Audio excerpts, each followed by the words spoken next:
So, Julie, I've been thinking a lot about time, Mm-hmm. the nature of time, the Mm-hmm. journey of time, the rivers of time, the wrinkles in time. If you could turn back time. If I could find a way. Mm-hmm. So I was thinking, like, what else is going on in 1945? Well, we obviously in the show haven't reached the point where the war is over, but that's coming. Mm-hmm. Aaron said that. Oh, sorry, Janine said that this is when Band of Brothers happens too, which he's watching. Well, Band of Brothers. That's still World War II. Yeah. World War II ends. That's Yeah. huge. That's the biggest thing of 1945. All about that time. Yeah. Mm-hmm. Yeah. What else? What else?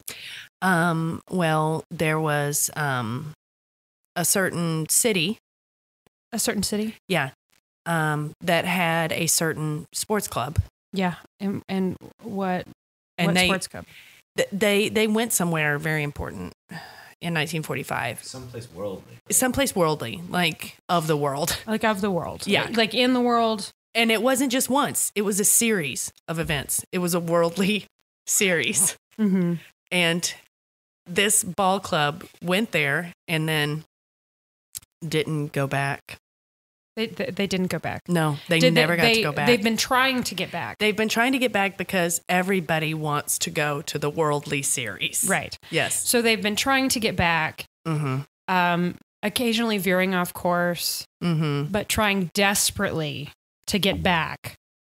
To touch a dick rock to take them to the worldly series. And so what happened as we're recording prior to release? What happened yesterday? Joe Madden found a dick rock. Yeah. I don't know the Cubs song, so I'll just go, Bear down, Chicago Bears. All I know is this. Go Cubs, go. Go Cubs, go.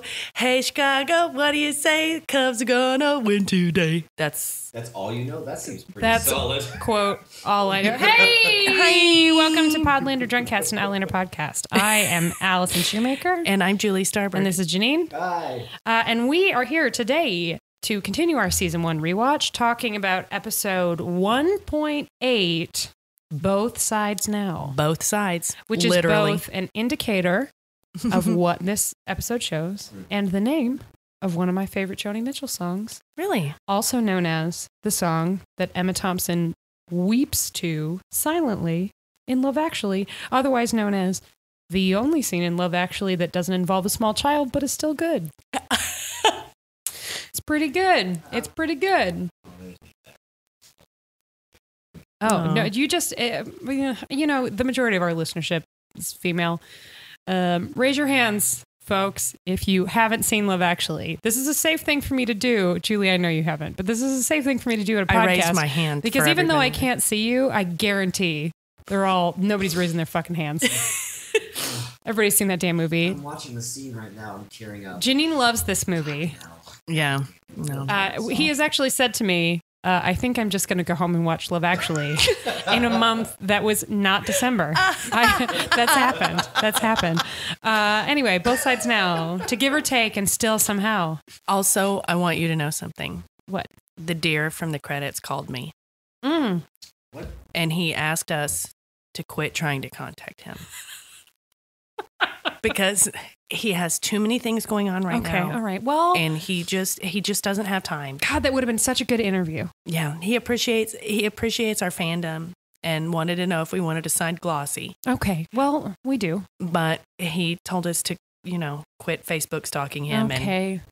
Well, if we can't get him, I guess we'll just have to try to get Terry Dress back instead. Okay. It's I don't know. It's fine. It freaking lets me down. We thought we couldn't find a bit. You had that one waiting? You had that in the chamber? I was waiting until the show started because that's when we see the deer. Oh, is right. in the credits. Speaking of, long previously on. Mm-hmm. Oh, yeah. It was extra long. Oh, yeah. Because they had to do both Frank and Claire. And as Rupert would say later in this episode, all the lassies tell me that. Yeah, he's got a couple of we get a Hyland, that's what she said later in this episode. Anyway, this, in addition to Both Sides Now, I decided to call it the Frankensode because it is both. Well, first of all, it's alive. And it's cobbled together. Second, it's cobbled together from many different pieces. And third, it's a lot of Frank, which I think is great. This is a departure. Again, I've read the books. Julie is not.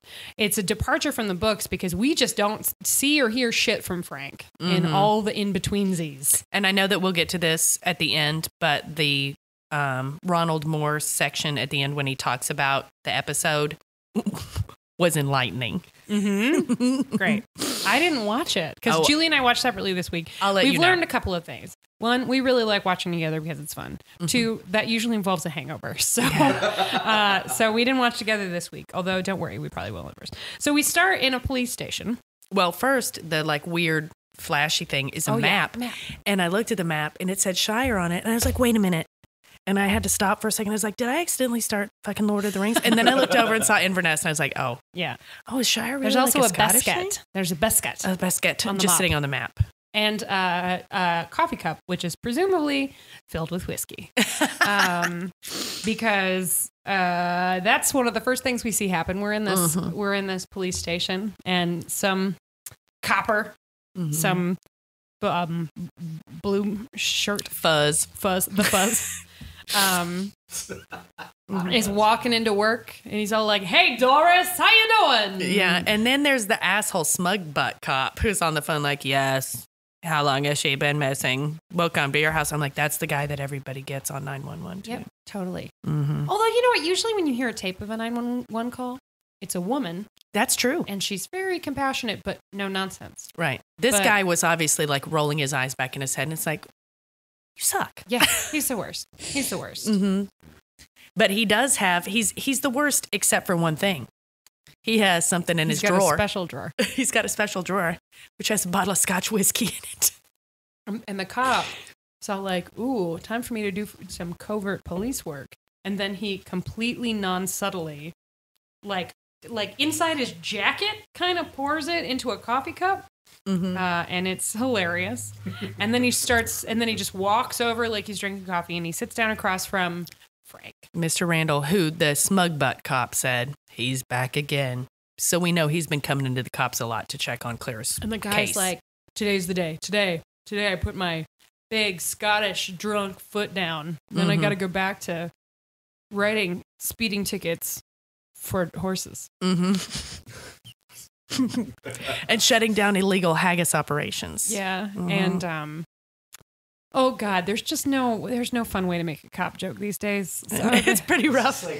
I'm just like, no. What's the Scottish equivalent of a donut? I mean, I guess that's still safe territory. A patsy. A bannock. Bannock. Yeah. God, I just want to eat went some to more Dunkin' bannocks. Anyway, he sits down. If any law enforcement officers are listening to the show, we value your service. Thank you. Yes, but if you're listening to the show, you're probably A-okay. Except for you. You're a dick. And you know who you are. You know who you are.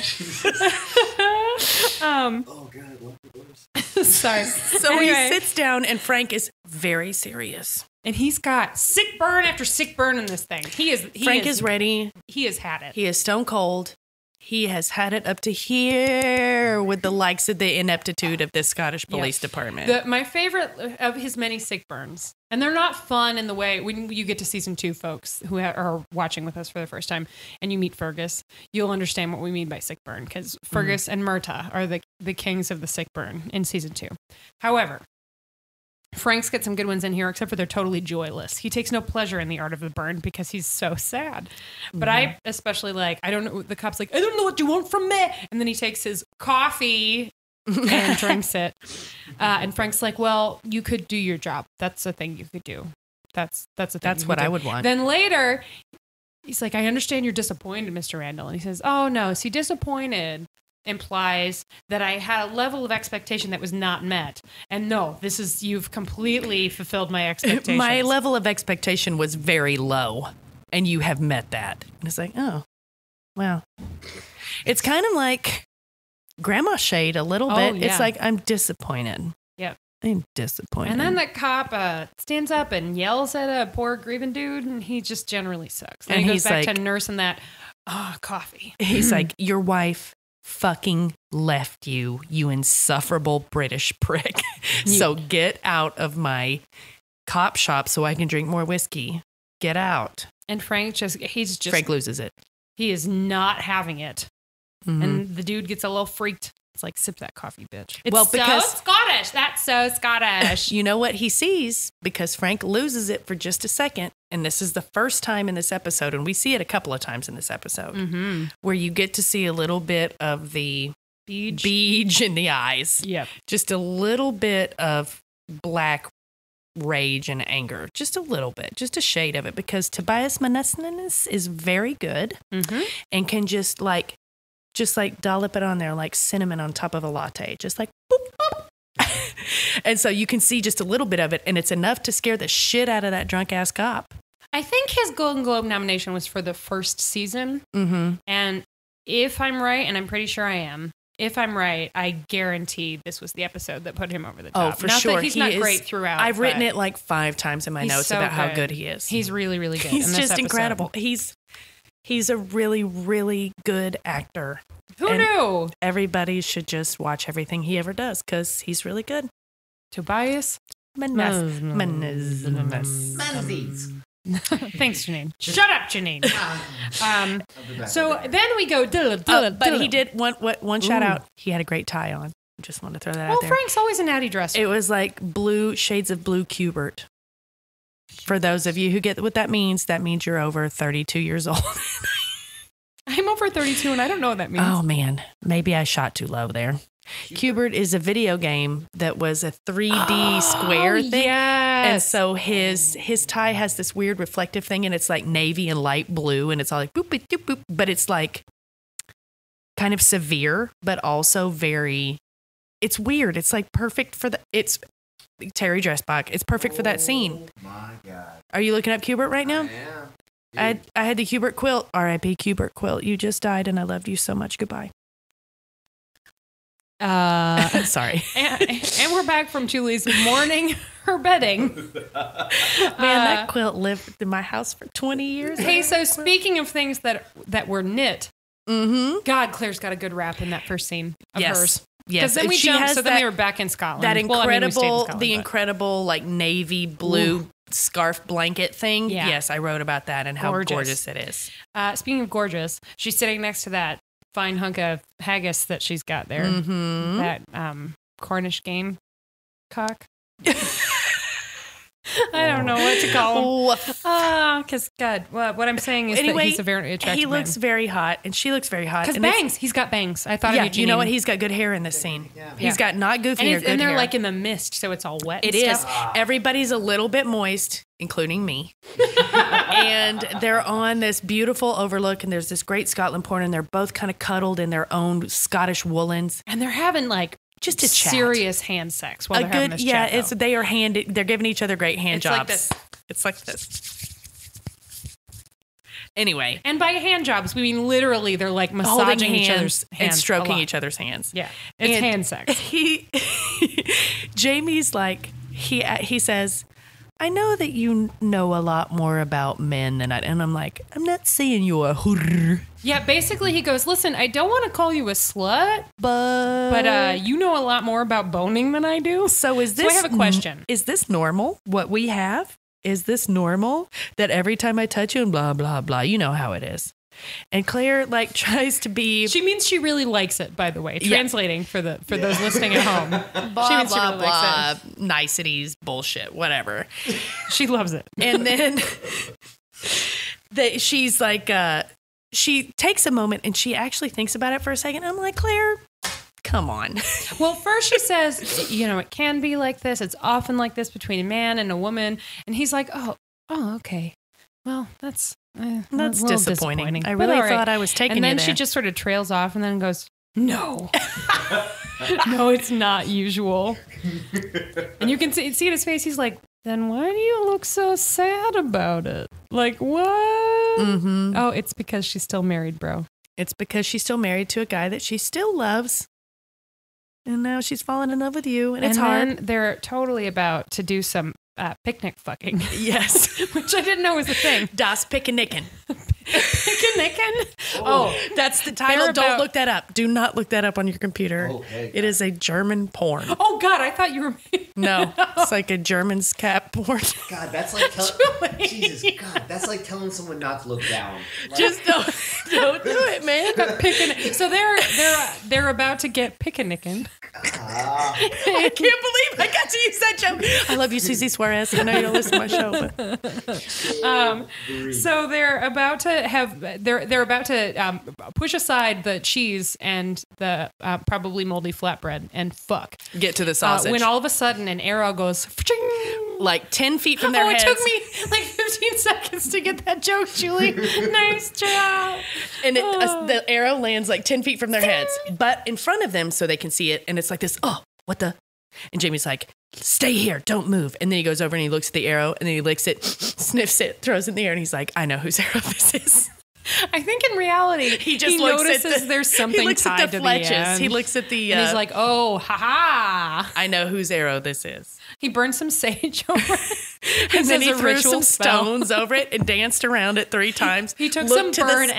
entrails, tossed him around, He looked up to see how the birds were flying. and then he checked the position of Jupiter in relation to. And then he was like, oh, I know who it is. "It's human row," which, by the way, is Hugh Monroe, not human row. not human seed fish eggs, which is what I always hear it as. That's It's what I- human row, That's what I heard. It's Hugh Monroe. which kind of makes me think of And I want to The give Matrix. this dude a little shout out. You know what? I liked him Great. so much, I looked him up in advance. excellent. did you? Also, I'm glad I did because his name is Simon Meacock.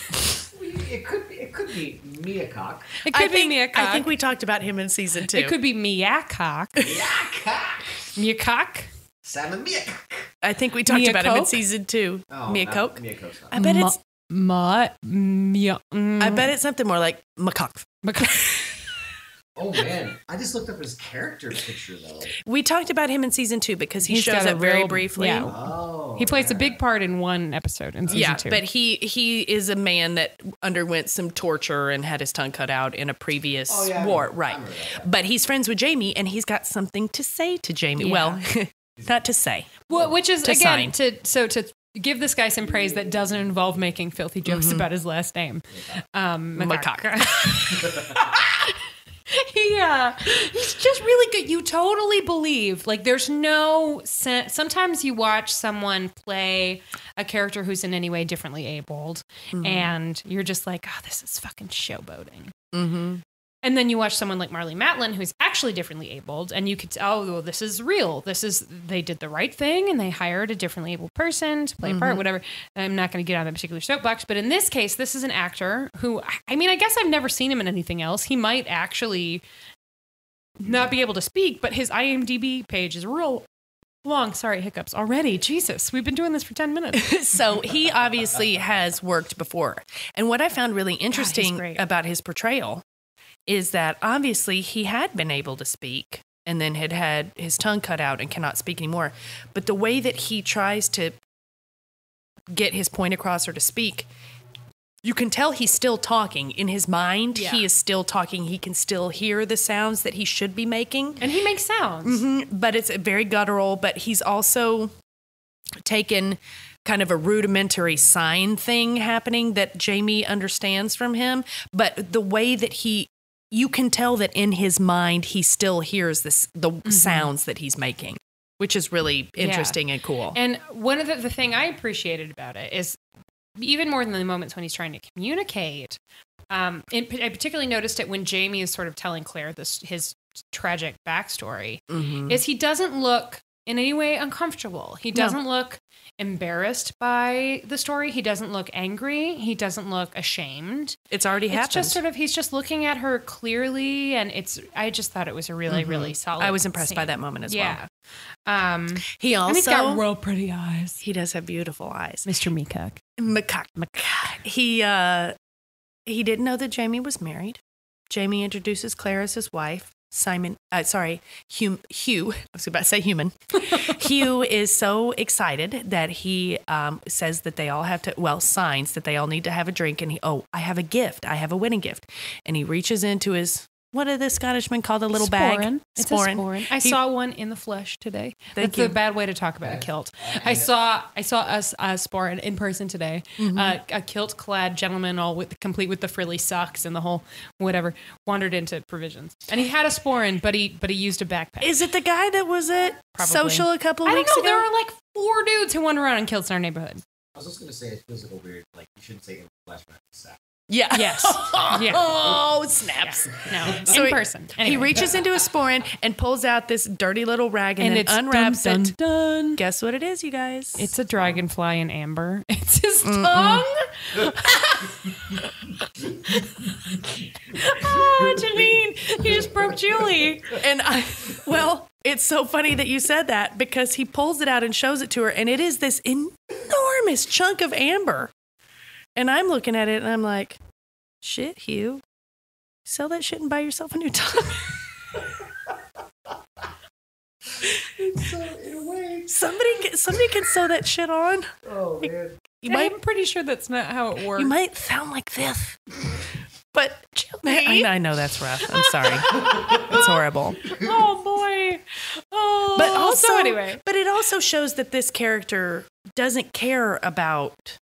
Like, he's been carrying this thing around with him forever that's worth so much money. And he's a beggar. He's a beggar, but he's also obviously not impoverished. Right. He's doing okay. Like, he's got his arrows. He's got badges from all the different townships, so he can beg wherever he wants, which means that people like him, and he's cool.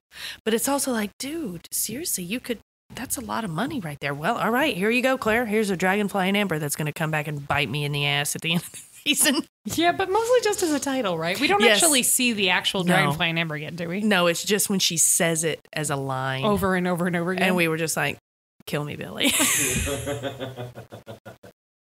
Anyway, but Hugh and Rose come with news that there's a dude, rocks. He holds up one rock, and then he holds up 2 rocks. He points at Claire, and Jamie goes, whore. Not really. That's not what happens. But that is funny. And then he just 2 rocks. But Jamie understands. And Jamie does not go balls, which is what I would have done. Jamie completely understands Hugh and his kind of made up sign language. And Jamie also understands how to do the signs. And I'm like, surprise, surprise. Jamie's good with his hands. Move on. And then this is where I'm like, Claire's scarf blanket is tops. Oh, it's great. She's also got the little wristlets still. This is all. So we also find out that Mr. Horrocks, who claims to have seen who actually killed the lieutenant that Jamie is on the hook for, is also a redcoat deserter. Which means, can we trust him? We don't know. It's a problem. We couldn't trust him if he was a redcoat. But being a redcoat deserter is not better and maybe worse. So then we flash back to Reverend Wakefield trying to make Frank feel more like a man. Yeah, he's trying really hard. They've got the maps. There's no biscuits on them. But biscuits are involved because Mrs. Graham shows up. God bless you, Mrs. Graham. I love you, Mrs. She's Graham. The best. Who plays Mrs. Graham? Mrs. Janine. Graham is Tracy Wilkinson. God, she's good. She's really good. She shows up with the tea tray, and then guess who runs in after her? A tiny little cherub-faced boy. He's real good. Can I have that biscuit? Named Roger. Can I have... Oh, you want... Roger, you want another biscuit? Can I have a biscuit? Yeah. But there he is. You fat fine peg. You little fat ass. I'm going to give you as a rent.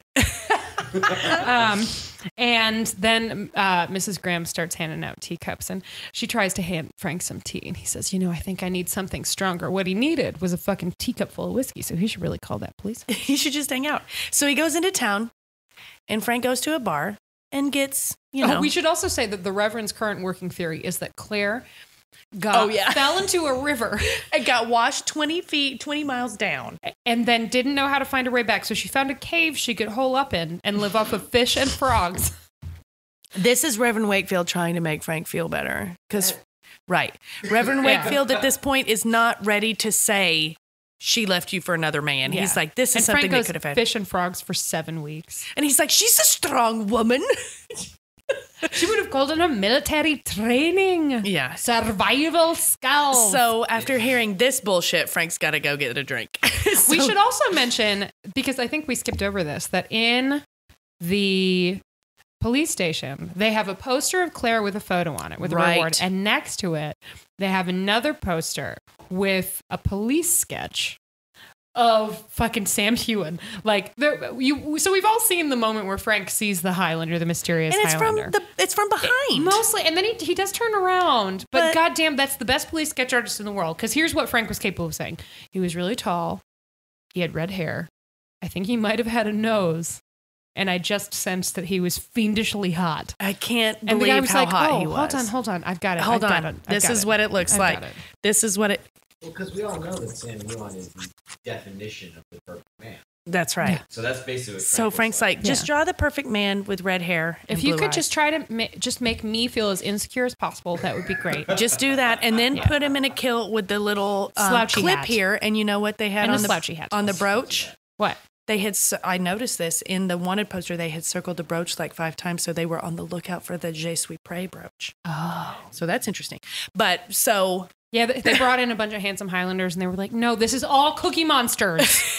We need one Je suis prêt. These are the wrong brooches. Cookie Monster, Grover, Cookie Monster, Abby Cadabby. Oh, God, is that... It is. What's the little red guy? Elmo. Get out. Anyway, that's important because Frank goes into this bar. He said it's probably fucking Ted Danson or somebody back there. He's just like, everybody knows his name, including this mysterious woman who sits down next to him. But first, you can tell that he's drunk because his hair isn't perfect. It's messed up, and also he's got a little bit of a swerve when he comes in to pick up his glass. Yeah, but he's a real good TV drunk. This woman comes in and sits right next to him, and I'm like, oh, it's the Scottish Sigourney Weaver. Oh, she does look like she Sigourney. Looked exactly like a young Sigourney Weaver, but with blonde hair. And I was like, is she about to call Zool? She was just waiting for a tiny feral child to show up. Yep. And she sits down next to him and she's like, are you still looking for the Highlander? And she knows his name. You can call me Sally, but it's not my real name. So don't ask. And he goes, okay, Sally. And then like looks at her ass for a second, which I appreciate. Because honestly, Frank at this point is like, well, if she's going to run off with that hot dude, I'm going to fuck anything that moves. I'm going to get this Sally. And then she's like, I know where this Highlander is if you want to follow me. Don't come by yourself. Bring the entire reward. And it's like, oh, there's nothing shady about this. I just want to remind you all that Frank worked in intelligence. Yeah. And he still fucking shows up. Which to me says one of two things. Either this is a flaw with the writing, which I think in this one case might be true. Or, and this is the more interesting option, Frank just really wanted to beat the shit out of somebody. I think he knew it was a shady situation and that there might be a fight because obviously he had his tiny little butt plug Billy plug on him and was ready to go, which we'll get to it. His Billy plug, which we'll get to in a minute. But first, more ham sex. Yes. So they're sitting by the fire, all the Highlanders. It's nighttime. And Rupert's telling a story about a seahorse and a wife and some fire and like a builder. And there's something about the wife is always cold and she needs a good fire to heat her hands and fry her fish. And they all laugh. And I'm like, is that a pussy joke? I think that's a pussy joke. But I don't really understand. I don't understand where they were going with that. They don't understand. Yeah. I think you're right. I think most of those dudes have no idea. They don't really get it. I reached for the grocery bag on the ground to grab a Miller Lite that's right in front of me. You guys have only had one. Well, let's have it too. Let's do it. Yeah. So, Rupert is telling the story, and Jaime and Claire are having like cutesy, chatsy, blah blah la la la la la. I'm in love. It's almost so Yuletide. When by the time we get to Lallybroch, it'll be Yuletide. And she's like, "Do you hang stockings by the fire?" And he's like, "To dry them." And she's like, "Never mind." Fuck it. I thought what I missed was hot baths and I don't know, like clean body parts. But what I actually miss is an orange in the end of a sock. That's exactly what I was going to say. Why is that always the thing? satsuma. Why is that always the thing, though? Back then, it was fruit was the big thing, right? Yeah. Like you get an orange. You're I like, got one growing up every year. it traveled I would also get miles that to get to terrible you. coal candy, which it would be way more interesting if I just got coal. Oh, I don't even I know got what other that stuff is. too. Oh, it's like they sell it around the same place they sell the little gold coins and shit. It's usually like a Nestle Crunch in ball form. Like it's like Rice Krispies and chocolate, all lumpy looking, wrapped up in black tinfoil. You know, in a little sack. I really wish that possibly my family had put more coal in some people's stockings. Ooh. Can I make a confession about those gold coins? Yes. Yeah. First time I saw them, 2nd grade, I legit thought they were real gold. And I was legit disappointed when I found out they were chocolate. You're just like Ron Weasley. Yeah. Oh, that's cute. So they're having this cute little Christmas chat, and then all of a sudden, a horse goes, Luca! And everyone goes, that's a direct quote. I had the closed caption on. The horse goes, Beluga! And everyone looks around. And you can see that Claire is startled because and they all of a sudden look around basically with just their eyes. Yes, there's this no scene movement. Is so good. There's no movement, but all the guys around the campfire all of a sudden are on alert without And you know who moving. the best one is? Rupert. Because Rupert he keeps doesn't telling the stop. story. He doesn't stop for a second. His tone stays light, but he like real subtly gets his fucking knife out and he's got it in his hand by his side and he's still going, then the horse went into the water and then he ate some potatoes. Oh wait, we don't have potatoes in Scotland yet. The whole time. And then everybody's kind of like really quiet about it. And Claire's like, what's going on? And Jamie's like, there's somebody here. Don't take this giant fucking knife. Here, take and this go huge sword. hide by that rock when I say go. And they're all like holding, waiting. And then he tells her to go. She runs, and then there's a big fight because there's some highwaymen or brigands coming to try to steal their grain and their money or whatever. It's God, I can't remember the name. In the books, they make it clear that there's this other clan where they're all constantly trying to steal each other's cattle and shit. Let's call them the Jessica McClintocks. I got nothing. I don't remember the name. But so you see them. I paid more attention to this fight than I did the first time I watched this episode. And I had a couple of things I noticed. First of all, I don't know for which side, but one of those dudes is just fighting with a torch, with a lit torch. He is. And he's just hitting some dude's shield with a lit torch, and it is really cool. One. That would freak me out. I wouldn't want that fire coming to my face. 2, everybody gets in on the action, and it's really neat. And you just see like Angus figures out that somebody is going to be going for their food supplies. So rather than fight someone, he just runs to the food supplies and like sure as shit yanks somebody out of, I don't know, their wheat bin or whatever the fuck it is. So everybody's got a plan, and it's really cool. 3, they're stealing stuff, right? Oh, so yeah. they make away with a horse and some bags of grain, and you see people stealing bags of grain. And at one point, I think it's Dougal is fighting somebody, and the guy's got the jump on him. And from like 20 feet away, Ned shoots him. That's right. And I have a theory that amazing Ned Gowan, the reason that he takes such deadly aim, I mean, the guy doesn't die, but like precise aim, is because they were stealing something. And not one of them thought to steal the fine fat pigs. And there were fine fat pigs there for the taking. Like, just take the pigs. You're not going to take a pig? You're not going to take a pig? You like, just take a pig. All take right. a pig. Shoulder shot. God Bam. damn it. And then the brigands, highwaymen, whatever clan, Jess and McClintock clan guys realize that they've got a gun, and they're like, wee! And they all run away. And it's real. And then after that, Jamie is like, "No, it's okay. Everyone's fine." And then all the guys start laughing, and I'm like, "Why are men so weird?" It's a nice moment. I know, but it's nobody also, got hurt. Yeah, no, it's this. It's because I know it's because nobody got hurt, and they got to like get their blood up a little bit. Is maybe partially because Ned made a point of bragging about the fact. "Did you see my that shot? He shot one dude. Did you see They're my shot?" They're all fighting with their fucking knives and their skin dues, which we'll get to in a second, and their shields. And somebody's fighting with a torch, and they're all hand to hand combat. Ned shoots one dude in the shoulder, and in the silence he goes, "If that was one pace, it was 20 paces." And everyone's like, "Not the lawyer."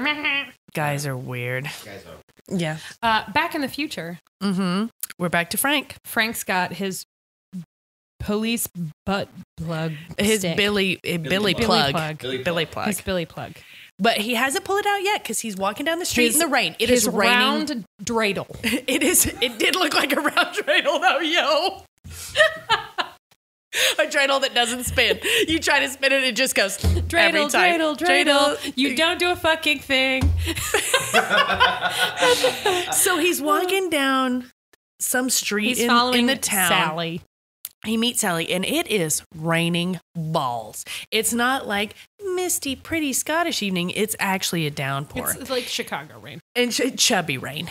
And she is at a corner, and he comes around the corner, and she's like, "Oh, Mr. Randall," blah, blah, blah. And he's, I thought you'd be here earlier. And he's like, "I believe I'm right on time." She says, "I didn't think you were coming." He says, "I believe I'm on time." And she's like, "I thought you would have been earlier." And I gotta say, Frank, on time is late. Come on. So Frank rounds the corner with Sally. She takes him into Sally's alley. Not really, though, just actually an alley. And then there's a door, and she like points at it, like kind of ineffectually, like, that way. And then he starts wandering that way, and a guy comes out and tries to take a swing. Frank's ready. And then another guy. And then another dude comes out, and then out comes the Billy plug.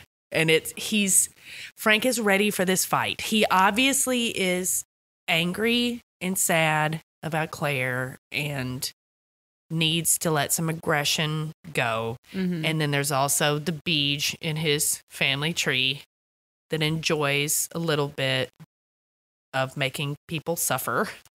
And he truly beats the ever-living shit. At first you think he's just like, you think it's like, oh, it's because I forgot. He's like a World War II James Bond. I completely forgot. And first he knocks one dude out. Then he knocks the other dude out. And you think like, oh, well, now he's going to yell at the woman, go home. No. Then he turns around and goes back to the first dude and first he kicks him right in the nuts. Oh, shit. Then he just like wails on him. And the woman is screaming and screaming and screaming. Then he stands up and starts choking her out. Yeah, he pushes her up against the wall and chokes her. Like up against the wall. And it's like there was never a Highlander. Like Vader style. But instead of just using invisible... it's the Force. It's called the Force. The Force. Instead of using magic. He uses his hand. Yeah. But and still, he chokes her out, and she's freaking out. And then all of a sudden he realizes, oh my God. And he kind of lets her go and then stumbles away. But he let himself go into the dark side for a minute. From that really like fun thing, we go to an actually fun thing, which is when the next morning they're talking, we're back in the past, and they're talking about, wasn't that skirmish last night so fun? And they're searching for the giant fucking sword that Jaime gave Claire, because in the 2 minutes that there was a big fight, she lost it. Women. Oh, wait. We have the little mini scene where Reverend Wakefield reminds him about evil. And then it goes back, which is so... I wouldn't have mentioned it except that Reverend Wakefield's little thing is so beautiful. Oh, and he does such a good job. Yeah. So Frank comes back from beating the shit out of these guys, and Reverend Wakefield's like, there's evil in all men. And how much you take in is how much you give out. And he made an allusion to the Nazis. Yeah, the thing that struck me about it is he says that sometimes you taste there's good and evil in everyone, and sometimes you taste evil and it tastes delicious in some way, and it convinces you that it's good when it's actually not. The Nazis did that, and they thought the whole time that they were filling their mouths with something sweet. And Frank says, you think I'm drinking from the same cup as the Nazis, basically. And Reverend Wakefield says, there's only one cup, and they Evil drank only has long one cup. and deep, and you just had a sip, but I urge you to not have another, basically. And my thought was, it would have been nice if there was a Reverend Wakefield around when BJR was coming up. Yep. I'm just saying, Beej, where was your mentor? Who plays Reverend Wakefield there, Janine? Yeah, he probably would have killed him. Yeah, there probably was, and then he turned his back into a crunch game. I want to say that it's played by James Fleet, and as you described him making up this fiction of Claire living in a cave with frogs. His picture on IMDb makes me go, yep, he'd be the actor to do that. Yeah. So he has this nice little scenelet with Frank as frogs. Frank is coming off of this incredible, horrible thing that he just did. But you know what? Those guys suck. I'm sorry they got the shit beaten out of them, but Don't fuck with that, Professor. If you're feeling that evil, perhaps you need to step away. And Frank correctly interprets that as the Reverend saying you should get the fuck out of Inverness. Yeah, you got to get out of here. This is turning you into a terrible person. You don't need to be in this place anymore. This place is. Go back to Oxford and go on with your life. And also, possibly, your wife is gone. Yeah. And maybe it's time. You for us should to all let say her that. go like she's let you go. Right. Yeah. Right. It's rough. And I actually, at the end of this scene, said, Tobias Mamesnenses is very good at his job as an actor. He did a really good job. They both did. So then... And then we go to... they're looking for the giant fucking knife that Claire lost in like 2.5 minutes. Because she ran away and dropped it like a chump. Women. I mean, you guys... I mean, come on. You'd lose your vaginas if they weren't strapped... Inside you? Yeah, I guess so. Anyway, and they find it, and Dougal, somebody says like, oh, no, she says, oh, well, it was too long and heavy for me. Right, and that's when And Rupert's then Rupert all says, like... lasses say that to me all the time. And it was a historical, that's what she said. said the actress to the bishop? That's the old one. That's the old British one. Anyway, Patty. Lasses say that to me all the time. And then as they're discussing, like, oh, well, what Dougal says, and he still looks real grumpy, but he's not hitting that. He says, oh, she needs a skin do. They're like, aye, she needs a skin do. She's like, what the fuck's a skin do? What's a skin do? And then out comes the, oh, God damn it. I stepped on my own fucking joke. Out comes Chekhov's sweaty dick dagger. Because if it shows up, it's the dagger of Dick Sweat. Dick Sweat dagger. If that shit Chekhov's shows up, Dick Sweat dagger. it better get used. Right. So Right. it's That's the Ned rule. That's Gowan, Chekhov's bless rule. him. He says, well, it's a small dagger that you can hide on yourself. Most people keep it in their sock, but I keep mine in a more personal place. And he reaches inside his kilt and pulls out this tiny knife. And Claire's like, okay. And she just takes it. She takes his dick knife. Probably whatever. like wipes her hand on her dress. Yeah, but it's the blade is Don't worry, probably she's 3 covered. inches long. She is covered in pre-cum right now. Yeah, anyway. she's covered in pee. She's Yeah. covered in like dirt, Yeah. pee. She's got pre-cum, disgustingness, and she's got fluids all over her. she is also being constantly renewed by Highland porn. So like, Yes, it's Yeah. fine. She's Yeah. fine. Anyway, so then they get Angus to try to teach her how to use this thing. And it's really funny. And he does a really good job. Oh, He Stephen Mr. Walters. Miyagi's the fuck out of it. Yeah.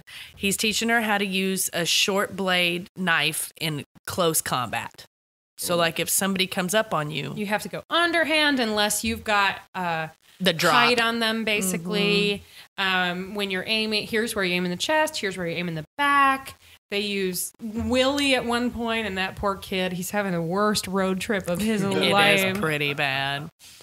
I just wanted to go to Orlando, guys. You guys, where's This the is- I Wizarding thought World this of was gonna Harry be like Potter? spring break. Come on. So Claire learns to use this dagger, and it's really funny, and she's got this excited look on her face. It's cute. But And gee, then- I wonder if Claire's going to need this new secret dagger she has. Who knows? And then we flash back to Frank getting ready to leave Inverness, and he looks over and sees Claire's immaculate fucking suitcase. Throws it on the bed, opens it up. Nobody packs a suitcase like that. No, It's like a serial killer's backpack. Everything is perfectly. I mean, she was in the fucking army. I guess. But then he starts pulling things out, and there's a photo of them when they got married, and it's obviously very difficult for him. So it's a silent moment of Tobias Menzies killing it. Most. Just annihilating it. Then we're back in the past. And I said, Frank is unpacking her suitcase. Claire is unpacking Jamie's balls. Because they are straight up doing it in a field. And it's like sneaky newlywed sex. They're pretending that they're gathering herbs. But they're really just fucking. And they're giggling. And at one point he says, I understand why they call it a sacrament because I feel like God himself when I'm inside you. And Claire rightly fucking laughs her ass off at him. And he's like, oh, are you laughing? And she's like, it's pretty obvious that I am. And then he says, oh, well, then you'll get what you deserve. And he starts hitting it extra hard. And that is something that they both enjoy. Yes. And you're like, oh, good. I was hoping for another fun, sexy romp in this episode. And then it is not fun and sexy. No, then you hear a little gun click. And standing above them, God damn it. 2 redcoat deserters. In those coats. Oh. And they're extra grody and gross. And they pull Jaime off of Claire. It's not clear whether or not they even recognize him. I think they just, because they're not. I think they don't. I think they're just like, I'm going to kill you. I'm going to fuck this bitch. I'm going to take your sword. And they pull Jaime off of her and put the gun to his head. And then the other one's like, I'm going to have my turn at her. And then the one that's got Jaime with the gun is like, oh, I'm going to keep him here so he can watch. And so we get treated to the pre-rape of Claire. And it is like slow-mo. It's all from these horrific Claire's perspective because she's laying on the ground. So you see all this stuff happening in slow motion where this guy is like coming towards her. And she can see Jaime in the background like struggling. But obviously he's got a gun on his head so he can't do anything. And then you see her close her eyes kind of and you know what's coming. Skim-doo. She's about to go full fucking Rocky. She's rallying in the final round. Pulls that fucking knife out and stabs that guy in the motherfucking kidneys like twice, like Edward James Olmos style. She just shivs him. You know, spoiler, if you've never seen Breaking Bad, this would be a good time to plug your ears for like 15 seconds. You know, in that final season of Breaking Bad, when Walt sets up the like simultaneous assassination and shivving of like 7 different people in all these prisons. In prisons. And every time they stab him, it's like silent and real fast. It's like that, just like 2. And then this guy goes and falls off of her. And the other guy with the gun is rightfully surprised. What? And then Jaime takes a jump on him and beats the shit out of him as the gun goes off. Slits his throat. Oh, yeah, that's right. Grabs him and just slits his throat and drops him. So both of them are dead. They just killed both of these people. And Claire's, and her boobs are still out. Her boobs are out, everything. She is obviously in shock. He picks her up and it's still all in slow motion from her perspective. And they're carried away. And then it's her like trying to be normal again, and she can't. And spoiler alert for those of you who haven't watched before, that is not even close to the most upsetting rape or almost rape scene in this season. Yeah. Not even close. No contest. Yeah. It's awful. Mm-hmm. There's no competition. Mm-hmm. Anyway, then we're back to the future. Yep. Where we're about to experience emotional devastation of a different kind. Mm-hmm. Which Mrs. Graham is finally like, listen, you're going to let me talk to this dude because I know what happened to this woman. You're going to let me tell him. And the Reverend is like, I'm not letting you fill his head with your bullshit, lady. Take your Stevie Nicks and go elsewhere. Frank is like, it's an old house. I can hear every mention of Stevie Nicks that's made in this house. What did you want to tell me, Mrs. Graham? And Mrs. Graham sits him down and gives him the 411 on the dick rocks. Oh, yeah. She's like, these stories have been happening for a very long time. My grandmother told me this. My grandmother told me these stories as her grandmother told her. These stories get passed down. There's the story of on certain days, certain people disappearing through the rocks. And Frank has a problem with particle physics there, and he's like, through the rocks. And she's like, not into the stones, but through time. You can see it's God.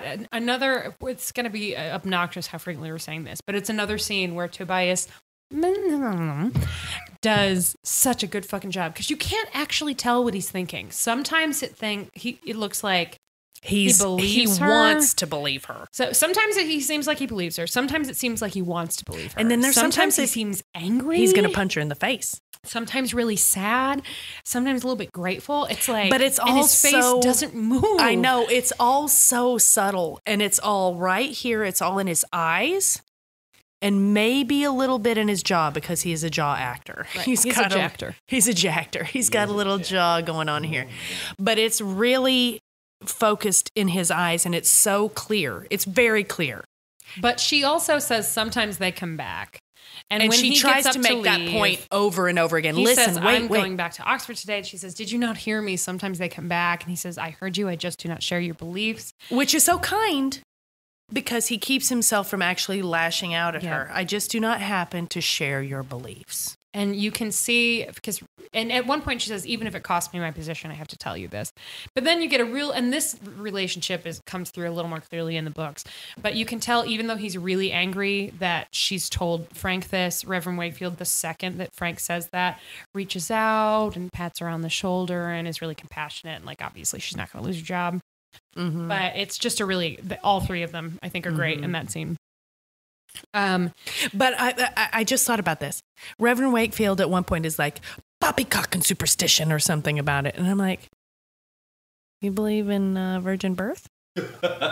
He also doesn't in the pilot. He talks about how he doesn't like to discount superstitions, and you don't want to stir up the ghosts and shit. So he does have. But a woman going through a dick rock is a bridge too far. That is just too much. But a woman being impregnated from a cloud is acceptable. Acceptable? Acceptable. Anyway. That was for you, Neil. Anyway, Patty. So then we cut back to Scotland, and Claire is fucking Wuthering Heightsing all over the hills. My God. She's it's walking back and forth. Her dress is still sliced open. Yeah, and she has this incredible voiceover, which usually I hate the voiceovers on this show, but this one was really good, where she talks about how she knew as a professional healer, as a professional nurse, she knew that she was going into shock. And she was trying to stop, she was trying to like center herself, but that her mind was bouncing from thought to thought. And some of them were so incongruous and weird, but that's exactly how you would be in Uncle that Lamb moment. cigarettes, like Errol what they smelled Flynn like, Errol swinging Flynn on a in a movie, like all these just weird the feeling thoughts. of my dagger tip puncturing the kidney. And how she can't calm her mind because the thoughts are just coming like little fireflies one after Way to go, another. Catherine. You did a great job. Yeah, she's great. And then, Jamie is obviously worried. They're checking out the bodies. There's a scene where Dougal and Myrta say, like, hey, so these are Redcoat deserters, so maybe you shouldn't go meet this dude by yourself because you're totally going to die. So because why don't we all go Horrocks with was you? also a Redcoat deserter, Yes. so he could also be a shitbag like these dudes. Yes. Let's go with you. So they all decide they're going to go together. It's the only time maybe ever that Myrta and Dougal agree on something. Mm-hmm. It's also the Pamplemouse's only line this episode. And it's a good one. He had something about the knife, though. He had something about the scheme do. Oh, yeah. I still think the only suitable weapon for a woman is It's poison. You know Dougal says yes, but it lacks something in combat. Poison works, though. Yo. I'm just saying. Yeah. Silently works. So then we flash back to the future or past future, and Frank is walking out of his guest room and leaving Claire's suitcase behind. So he has made that decision. Goodbye, Claire. Which, shitty. What are they going to store in their attic now? Yeah, I don't know.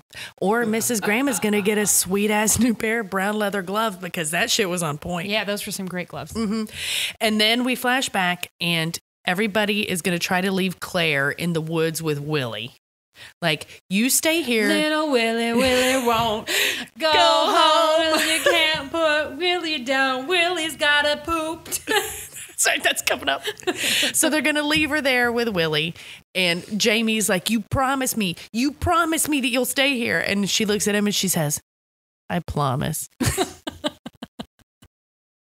She's got another voiceover here about how she realized that she's angry, not because of the Redcoat deserters and not because Jamie couldn't protect her and not because he was leaving her, but because she got so wrapped up in the incredible fucking. Yeah, she and did. All that hand sex. I mean, how could you and not? And all the rest of it. Obviously there are smooshy feelings involved, but then she got so wrapped up in all of that she forgot that her whole plan was that she was going to try to get back to Frank through the stones. So she's mad at herself because she forgot that she doesn't belong here. And now she remembers that she doesn't belong here. Willie says, I have to go take care of some personal business. And she goes, 50 yards away, please, downwind. And he goes, all right. And then he kind of waddles off. It's a total poop run. He does and then she just starts wandering and she's thinking about all those things about I'm mad at myself. I just wanted to get home. And then she looks up and she has a little voiceover and she says, and suddenly there it was. That final shot from the opening credits. There they are. Dick rocks. Those dick rocks that I've been looking for. And she was so fucked up from everything that happened that she didn't even realize where they were. So she takes off running. And at about this time, we go back to the future, and Frank is in his incredible convertible, Sweet blowing ride. out of Inverness. He goes past a sign that says Craig Nadoon this way, 5 miles. He goes past. He's listening to some radio about World War II. It's actually, because I was watching with closed captioning because I was at work. Whoops. It's actually a report on the death of General Patton. Ooh. Who knew? But this is apparently the day after Patton dies. See, I gotta say, as an aside, this is why I watch most shows with closed captioning. You catch some really weird shit they put in there. Mm-hmm. So he stops because he has just pulled past that Craig Nadoon thing, and something makes him stop. We know what it was. The Dick Rocks. And then he's listening to the announcement of Patton's death, and then this young couple zooms past him on a motorcycle. But he has heard the siren song of Great Peen. And he sees it, and he's like, ah. But he can't stop himself, so he throws the car into reverse, throws that sweet, sweet convertible into reverse, and then goes up the hill towards Craig Nadoon, which, as we know now, Claire... Claire in the past is about half a mile away from and is running towards. What a coinky dink. And then he gets there and he's running towards it, and they cut back and forth So, because Frank, both before of them we are get running there, by great the way, Tobias Janine Mama. is really into he's this. riveted. Because I'm hoping for a sweet split screen at some point. No, there's a shot you'd love, though. There's no split screen, but So Okay. Frank, when he gets there, he's looking around, thinking I'm such an idiot. Mm-hmm. He walks up to the biggest dick rock. everybody does though. And he falls to his It's knees and magnetic. starts weeping. And it's just horrific because Tobias Manassas is very good at his job at as his an job. actor. And then he's like crying in front of this giant dick, and he looks up at the head. Uh-huh. And he yells, Glands. Claire! And Frank, and Claire's running towards Craig Nadoon, and all of a sudden she just fucking hears him. She can hear it. And she goes, Frank! And he can't hear her at first, and then all of a sudden he can hear her, and she can hear him, and he's like wandering around the dick rocks, like trying to figure out where the fuck she is. She's running, and in those skirts, that's not easy. No. And she's got like Ugg boots on. And Yeah, I she's know, running. weirdly, she does have just like flat ass boots on. And she runs, and her hands are outstretched. She runs for the dick rock, and it cuts to black. Oh, the shot is at some point when he is yelling Claire, it backs up from him. The shot pulls out from him, and you can see her running up the hill. It's beautiful. So it's a time split, like yeah, you same see place. them both. Oh. Yeah, it's one of those shots where you think like, man, I wonder how they did that, and then you realize that like they're not actually in different places, so all they had to do was just shoot her running up the hill. I do have a question about it though. Yeah. In her time shots, all the trees are much more thatched and grown and like young trees, and there are more of them. And then in his time, there are less. So is it just that they had two separate Dick Rock setups that looked exactly the same in two different locations? That Maybe has they to be filmed in what they different did. seasons. No, because there was more undergrowth. There were more younger, smaller trees. I would guess that the Dick Rock setup is the same, but they have different like establishing shots around in the woods, like different woods or something. Maybe, man, it just looks like they're in different If places. you're talking about young growth too, that's Yeah. that's easy to separate. Okay, Yeah. so they were just like throwing like They just took some branches bushes and and they go, like yeah, because it's in Claire's time way back in the past. It's way more verdant and young and like undergrowth, and then in Frank's time it's a little bit clearer because they've cleared those fields and there are bigger, larger trees. Janine's dying in suspense here, so she Okay. stretches out her hands. She's about It to cuts touch to the rock. black, and then all of a sudden you hear her go, no! And you see two fucking British soldiers are dragging her away from the rock. And Those she's coats. still yelling no in those coats. She's still yelling no, and you can hear Frank going, Claire? And then What? he's like, God, I'm losing my fucking mind. And he goes back to his car and goes back to damn Oxford. it. Yeah. Mm-hmm. Yeah. I want you to think about this, Janine. Think about how frustrating that is for you, having never seen a Frank and Claire scene when you've just watched 52 minutes of fucking between her and somebody else. And that gives you a fraction of a sense of how conflicting this episode is to watch as a person who's seen all of it, right? Because like obviously you want Claire and Jamie to be together, and you know, because of the show you're watching, like you know that's what's going to happen. Yeah. But you still, because Tobias is so good, you're still deeply empathetic for him, and you understand that she still loves him, and it's just really well done. Mm-hmm. Anyway, so then Claire gets thrown into the fucking paddy wagon. Where's she going in her bumpy ass ride? She's like, I smell something on the wind. The putrid scent of the beach. Beach. She knows she's being taken to Fort William. One-way ticket to Beach Town. She has to go deal with him again. And she's like, the only advantage that I have is that he doesn't know I'm coming, that this was a surprise take. And the only thing I have is that I have this time of the journey to plan what I'm going to do. And Well, yeah, but hers isn't in her dick. You'll see. You'll see. yeah. That comes. yeah. It comes back later. No, totally. So she ends up in his room, and he's talking to her, and he's obviously still a fucking dickbag. But I this want to time, make one little point here. yeah, I think this whole scene is great and really scary, and they're both really good in it. And it's well written, blah blah blah, all that shit. Claire, I have some things to say to her too. and the second episode says that she's learned a major lesson. The lesson is, don't accept food and drink from an interrogator who's trying to put you off your guard because they're trying to make you feel comfortable so that you'll spill more information. And also, She got so hammered that she totally fucked shit up at Castle Leac. Hammered. don't give any more information than you absolutely have to, which she just She almost had it. But she was so close, but then she's so proud of herself. All right, she just keeps going. As our friend Allison says, number one, why would you ever accept anything from this that guy? dude? Like never. I don't punched care you in if the he's stomach. drinking. He might have like put it like taken some kind of antidote. Like Or don't take anything. He poisoned the inside of your glass. He might have fucking peed in it for all Yeah, you know. you Like don't don't take anything from this guy. Like no, just refuse to drink it. If he forces it down your throat, that's one thing. But like just refuse to drink the fucking wine. That's one. Two, even if you assume it's safe, you've already learned don't get hammered when someone's interrogating you. You've already learned this. And like you've been surviving on sex and moldy bread for weeks. Like you're not in a position Moldy to get bread drunk. though is like penicillin, so that's like curing the diseases. So really, you could go for a while on that. Okay. But anyway. And three, you have to, the whole thing was you have to tell the truth as often as possible and lie only when necessary, right? So like, she's got her one advantage, and her big play is that she's gonna throw out there that she knows, and it's a guess because it was just Frank and the Reverend's hypothesis, that she knows that the Beach works for the Duke of Sandringham, who is protecting him from the army when he's doing really bad things. Yes, and we haven't met the Duke yet. Just you wait. Oh God, Just you wait. he's so good. Anyway, and she says like, why don't you ask? Well, he asks her some question. She's already drinking like a fucking idiot.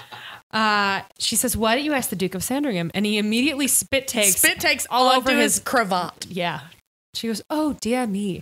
I do hope that won't stain. And he's pissed. So he has to go clean that up. With cold water. It's good. That's good. He knows. Right. So he's trying to figure out how to deal with her. And she just keeps talking like a fucking idiot. Most of it, I think she gets by. You know, But she first she just says, haven't you guessed that we're both in the employ of the same great man? Period. Done. I'll write to him. Oh, well, you could, but then you'd be admitting that you've been fucking up his plans. The better thing to do would just be to get out of the way, because obviously the only way I know this stuff is because we're working for the same dude. Not great, but whatever. There's enough doubt that she's bought herself some time, right? So she's getting ready to walk out, or he's getting ready to walk out, I don't remember. And then he says, well, but when you say the Duke of Sandringham, you mean his wife, right? Because everyone knows the Duke's like strong right arm is his wife, or whatever the fuck he says. She goes, oh, well, we haven't met, but we have corresponded.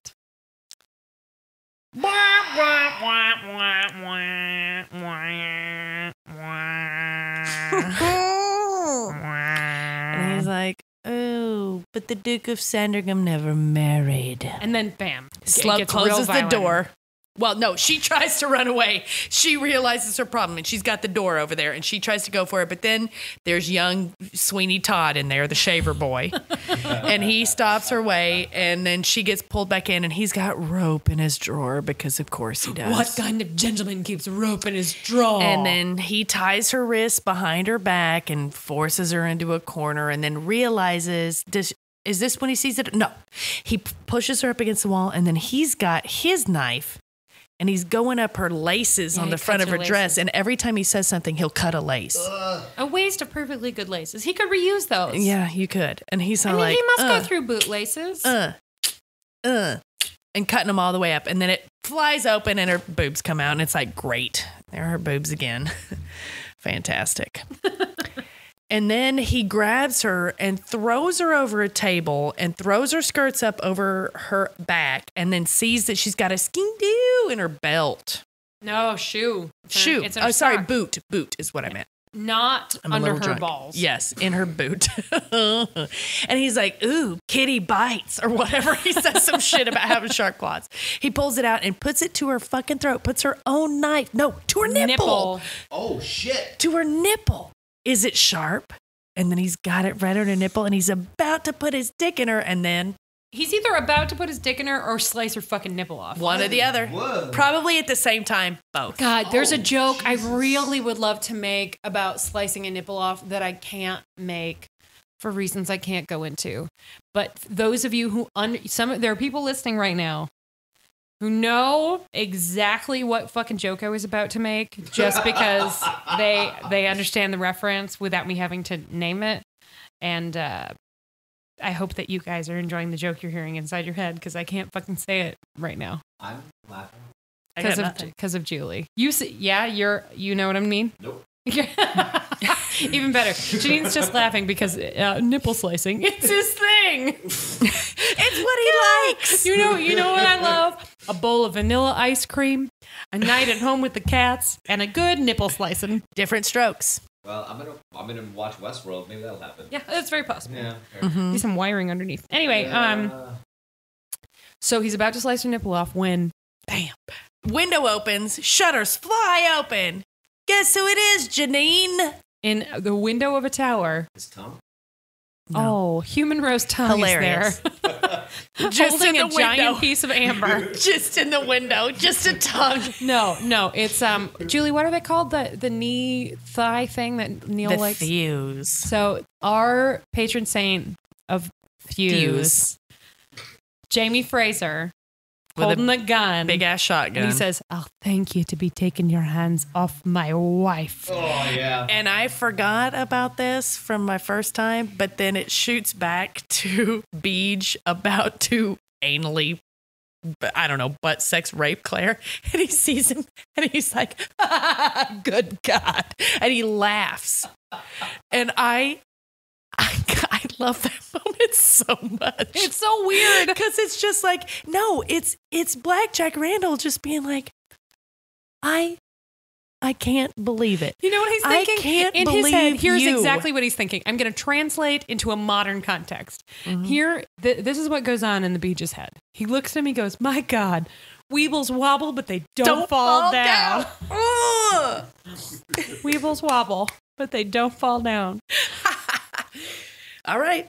And that's it. That's where the episode ends. Oh. Boom. And blackout. Then, God, it was like a 4 or 5 month break between seasons. And by seasons, so season 1 Was broken into two parts. So there was season 1.1 and season 1.2. That's the end of season 1.1. We'll be doing a little wrap up episode at some point here. I mean, it's the next one you'll hear. So when we record it means nothing to you. Yeah. But you know, the.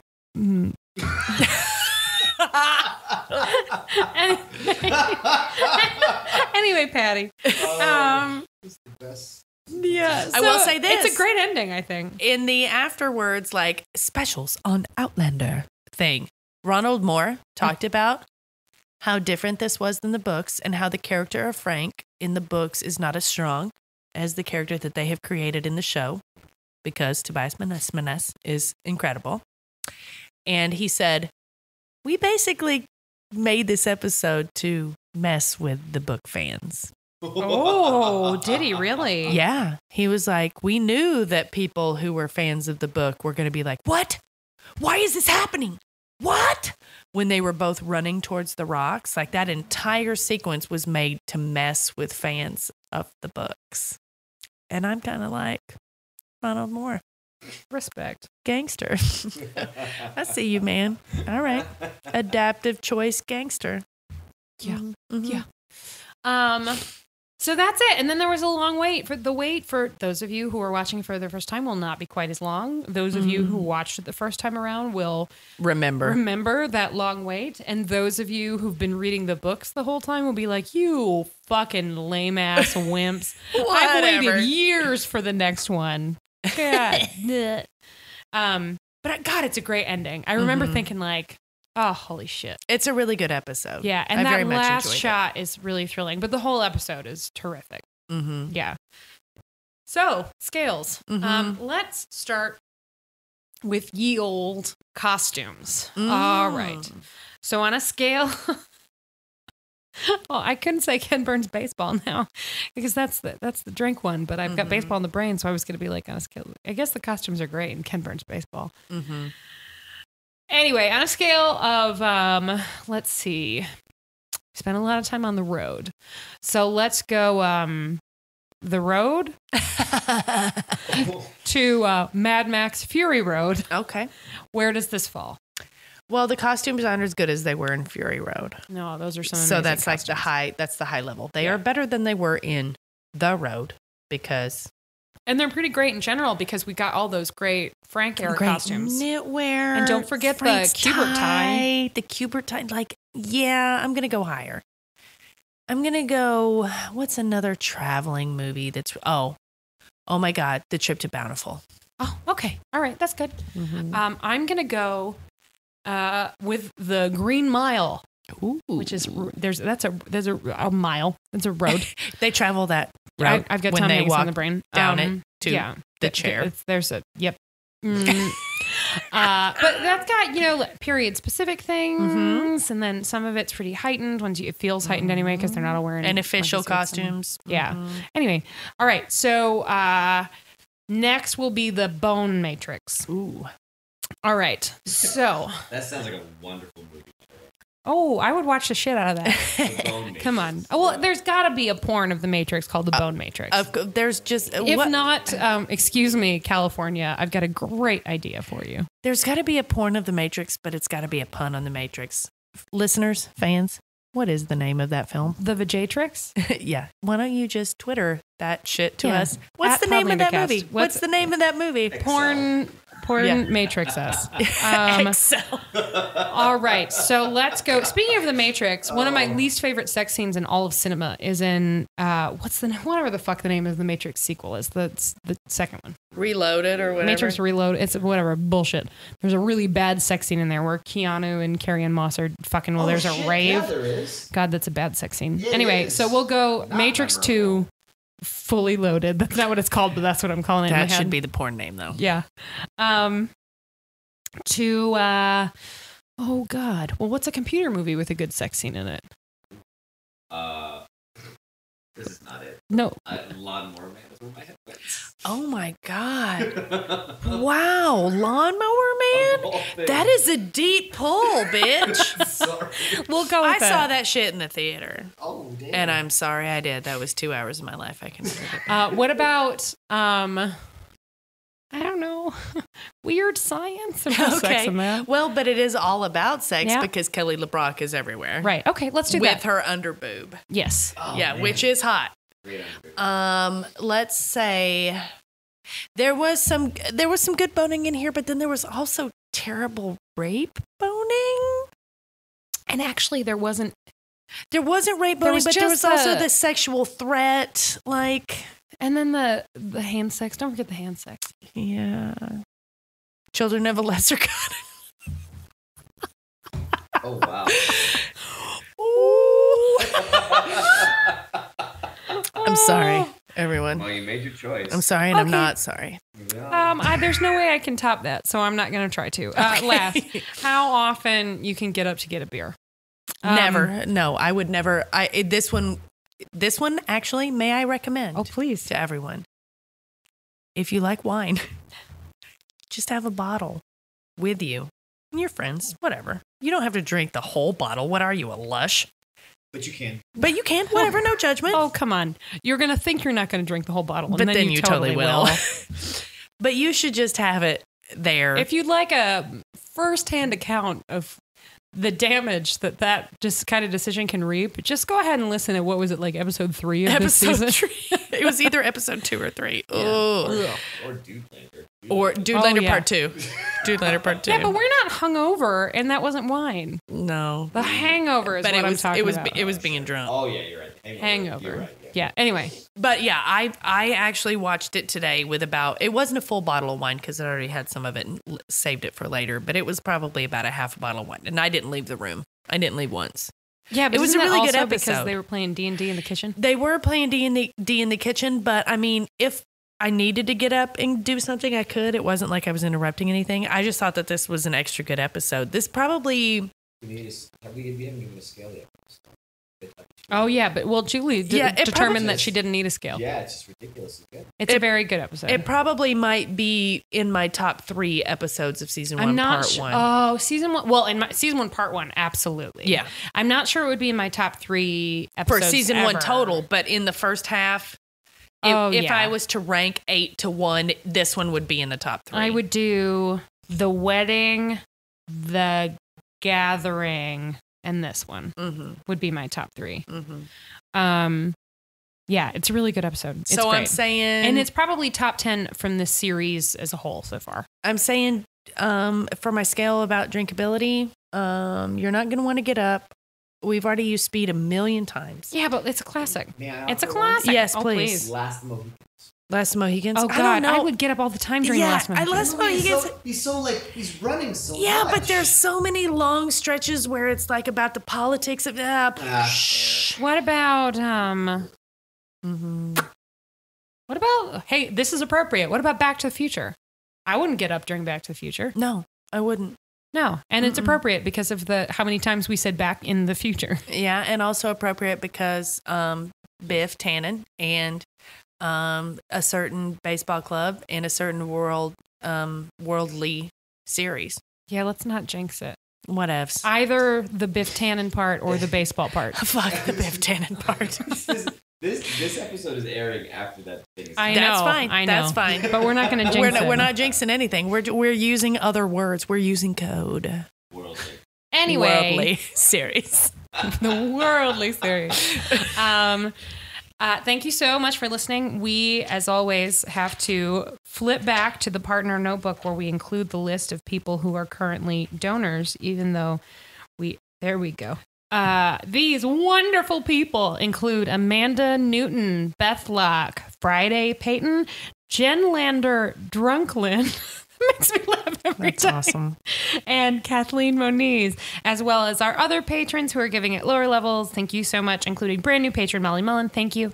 Your support through Patreon makes this show possible because it is really expensive to pay to put this shit online and then also get drunk while you do it.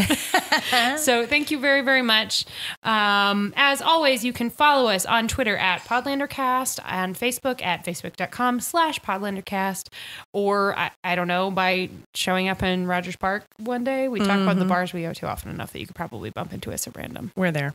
So that's it for this week, unless you have already seen season 2 and want to stick around for the section we call Je suis spoiler, where we're going to talk about a couple of little things that we don't want to talk about without ruining season 2 for folks. So if you are one of those people, then stick around. And if not, then you're great and bye. Bye. This is the part where Janine plays music, but because I'm feeling punchy, I'm gonna do it instead. There's a thing, and then something goes. I dinna can something. Then they go to a castle where they take the pot. Can. All right, that's enough, right? That was perfect. Okay, great. Welcome to Je suis spoiler. First things first, we know who that little kid is. First things first, he's the realist. First things first, he's a realist. Oh, God, I can't. I know, I'm sorry. It just happened. So anyway, Roger, we get a glimpse of Roger in this episode. I think that they picked, first of all, a really cute kid to play him. Also, they do a good job of balancing all the people who've read the books who know that dude plays a really big part in the show later, and the people who haven't are just like, oh, that's a cute kid. It's not whatever. like, it's not Chekhov's sweaty dick dagger. It's not a total giveaway. What did you think of that little scene? You take anything new from it now knowing that Roger shows up? No, not really, other than that he's there. Other than that he was aware of Frank and knew Frank. That's all. Yeah, they do a shot where you can see him like forming a memory in his giant, guileless kid eyes. Truly. Yeah. While he stuffs a biscuit in his fat ass mouth. What a fine fat wee Roger. Anyway, the other thing we wanted to talk about was Frank kicking the shit out of those people, because now having seen season 2, what it reminded me of was that scene where the Beach beats the shit out of his brother's dead body. It was like that. It if wasn't memory quite serves, as brutal, it's shot in a similar way too. He obviously has some things to work out, some anger issues, some rage issues, some aggression issues. But yeah, he really goes to town. As a person who hasn't read the books, and I'm not going to give you any indication about what comes next, other than to say that we will be seeing more of Frank, which you could probably guess. Anyway, since we've got 30 years of, or I guess, 20 years of Claire's life that we skipped, right?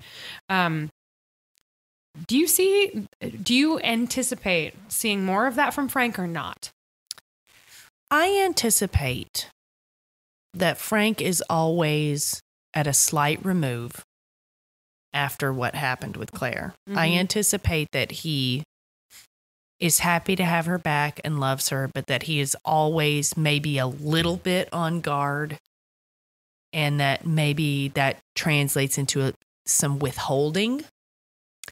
And I also anticipate that maybe not with the daughter, maybe not with Brianna, but with Claire, that will translate into a little bit of marital sadness, like something like not. But you don't anticipate violence, not violence, but definite possible psychological manipulation and possible psychological abuse. Maybe not even that far, but I do think that he has it in him, and he's been pushed. Whether or not it's worth it for him to do it is another thing. I think that he's been scarred and that he might use it. On that incredibly cheery note, I don't have anything to add to that because, first of all, I've read the books, and second, I think that's a good observation. I mean, I think the show does a really good job of I guess I do have something to add. The show does a really good job of making it clear that Frank is a fundamentally decent human being. Yes, he's good, but he also has something within him that is a little bit cold and a little bit harsh. And I think that this experience will probably pan out to spread across their marriage a little bit. I think that's a fair. I think that it won't be horrible. It won't be like being married to Blackjack Randall, but it will be not the way it was. That's my guess. I think that's a fair guess.